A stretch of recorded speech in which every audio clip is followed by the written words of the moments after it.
Transition Propaca, aujourd'hui, c'est une association loi de 1901 qui est un réseau national qui est composé de 18 structures présentes dans chaque région. Nos missions nous ont été attribuées par l'État pour pouvoir financer tous les projets de reconversion professionnelle des actifs du privé. Donc, du coup, nous avons en charge notamment les projets de transition professionnelle, le PTP. Nous avons aussi le dispositif transition collective, la VAE et le dispositif des missionnaires. Ce sont des dispositifs que nous allons aborder cet après-midi. Concernant le PTP, c'est un dispositif qui est en fait, comme vous l'avez dit, l'ancêtre du congé individuel de formation, qui s'appelle aujourd'hui le PTP, projet de transition professionnelle, qui est un dispositif de reconversion à l'initiative du salarié à la base. C'est en fait un dispositif qui permet aux actifs du secteur privé de changer de métier ou de profession, que cette reconversion elle soit visée interne ou visée externe à l'entreprise, en bénéficiant de la prise en charge d'une formation et des éléments de salaire que nous prenons en charge dans le réseau des transitions pro. La particularité de ce dispositif, c'est qu'il s'adresse à tous les salariés qui sont en CDI, en CDD, aux intérimaires et également aux intermittents du spectacle qui sont éligibles à ce dispositif en fonction d'une ancienneté professionnelle qui est définie et qui, globalement, pour tous ces statuts, représente au minimum 24 mois d'activité dans le monde professionnel. Sur ce dispositif, il faut savoir qu'il y a une mobilisation obligatoire du CPF par le bénéficiaire en amont de ce dispositif. Petit focus sur le CPF parce que pas tout le monde connaît. En fait, c'est un droit aujourd'hui pour nous tous, les actifs, de tous les secteurs. C'est un droit qui va permettre tout au long de notre vie active et jusqu'à notre départ en retraite de bénéficier d'une action de formation. Ce sont des droits en fait qui sont alimentés sur un compte, sur mon compte formation, et cette alimentation se fait automatiquement tous les ans à hauteur de 500 € par année de travail, dans la limite d'un plafond de 5 000 €. Pour certaines catégories de personnes, ça peut aller au-delà, comme par exemple les personnes qui sont en situation de handicap, ça peut aller au-delà de 5 000 €. Et pour en fait pouvoir mobiliser le CPF, il faut tout simplement aller sur le site internet Mon compte formation pour voir un petit peu quels sont les droits que vous avez acquis et qui vont permettre d'alimenter notamment le PTP, mais qui vous permet, dans le cadre d'une formation, en toute autonomie, de mobiliser votre CPF pour faire un bilan de compétences, une VAE ou une formation. Pour revenir au PTP, une fois que les personnes ont mobilisé leur CPF, en fait, faire une formation pour se reconvertir, ce n'est pas n'importe quelle formation. C'est une formation, en fait, qui doit s'inscrire dans le cadre d'une certification, c'est-à-dire un diplôme d'éducation nationale, un titre professionnel, un CQP. Et en fait, cette certification doit être inscrite au RNCP, au répertoire national des certifications spécifiques, des certifications professionnelles, ou au répertoire spécifique. Alors, le PTP se réalise soit pendant le temps de travail, soit hors temps de travail, c'est au choix de la personne, et elle se fait soit à temps complet, soit à temps partiel ou discontinu, prioritairement sur maximum 1 an ou 1200 heures. En fait, lorsque la formation se réalise pendant le temps de travail, il est nécessaire d'obtenir l'autorisation d'absence auprès de l'employeur. Donc, il faut en faire la demande, minimum 120 jours avant le démarrage d'une formation de plus de 6 mois.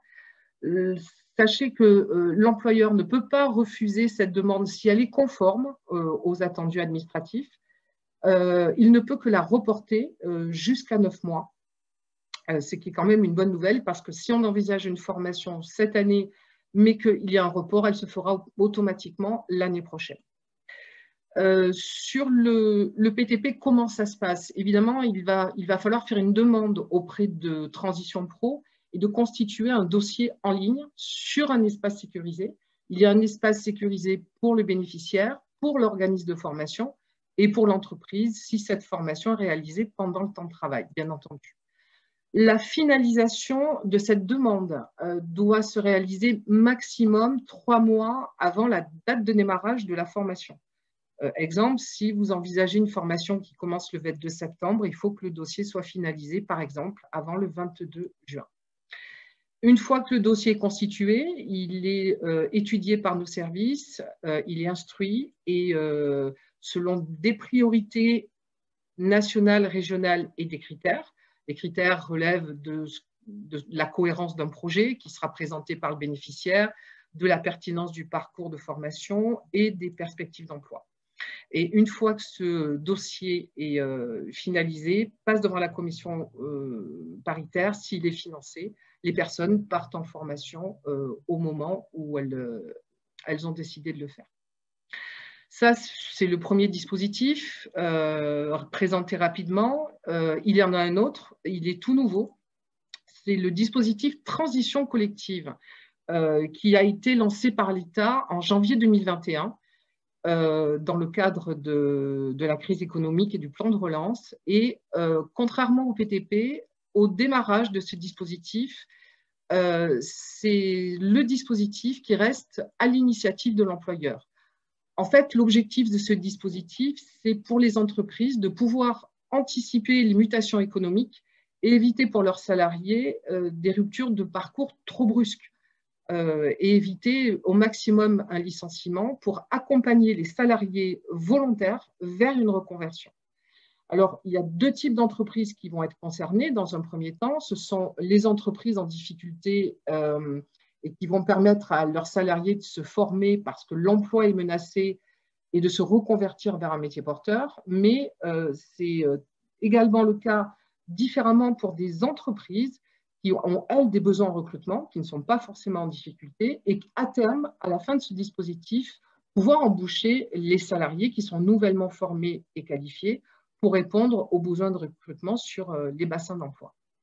Alors du coup, ce dispositif, il est ouvert aux salariés en CDI, en CDD, aux intérimaires également, qui sont éligibles à ce dispositif et selon la même ancienneté professionnelle que le PTP. Là aussi, pour faire une formation pour se reconvertir, il faut que cette formation relève d'une certification, comme pour le PTP, inscrite au RNCP ou au répertoire spécifique, soit en totalité, soit par bloc de compétences. Eh bien, également, une VAE peut être envisagée dans le cadre de ce dispositif VAE pour une validation des acquis professionnels.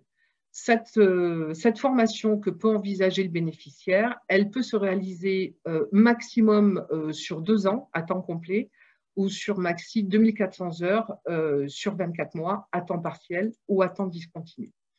En fait, comment ça fonctionne? Puisque l'entreprise est au démarrage de ce dispositif, c'est à elle d'identifier les emplois fragilisés dans sa structure et de mettre en place un accord de GEPP, gestion des emplois et des parcours professionnels avec l'appui de son OPCO. Elle va ensuite enregistrer son accord GEPP auprès de l'ADRIX, anciennement la Directe. Depuis quelques jours, c'est devenu l'ADRIX, la Direction régionale de l'économie, de l'emploi, du travail et des solidarités. Et cet enregistrement se fait dans le cadre d'une téléprocédure et l'entreprise recevra un récépissé du dépôt de sa demande.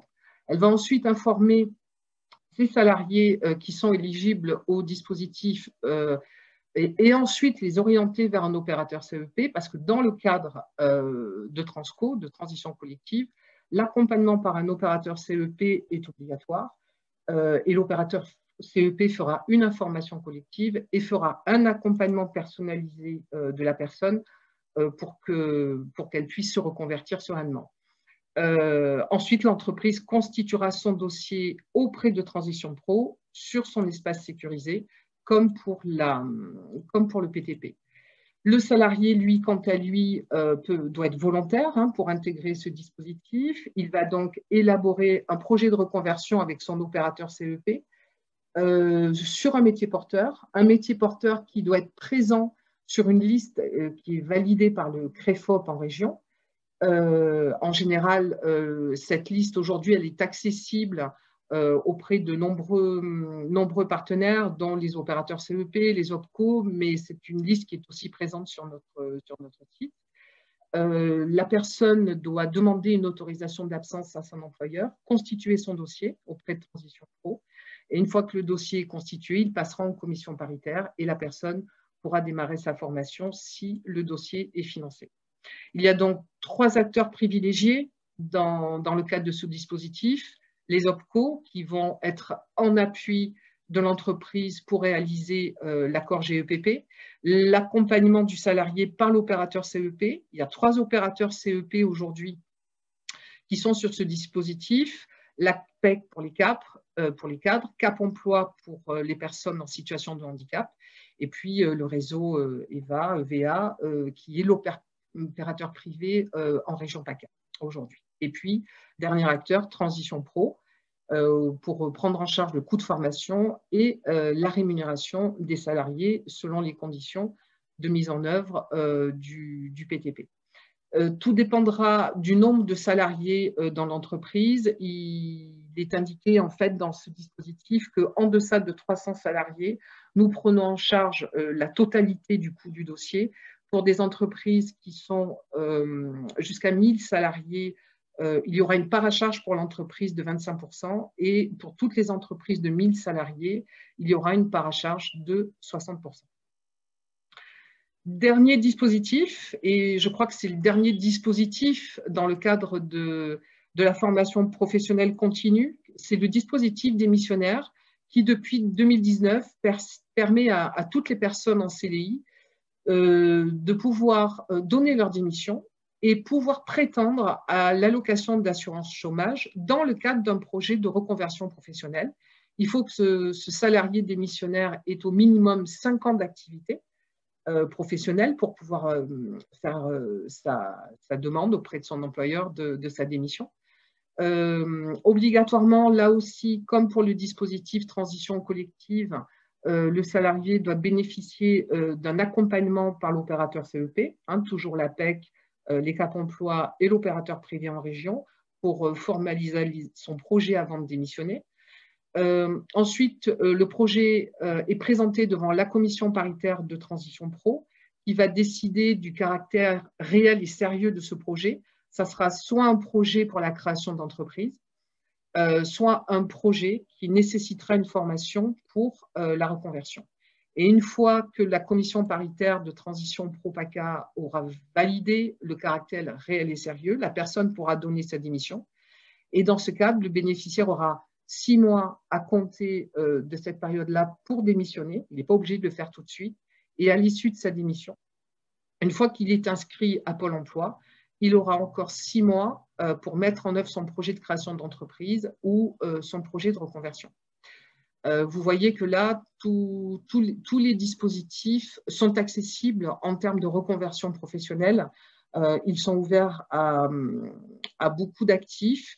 Vous pouvez les mobiliser dès lors que vous envisagez une transition professionnelle, en tout cas sur notre réseau.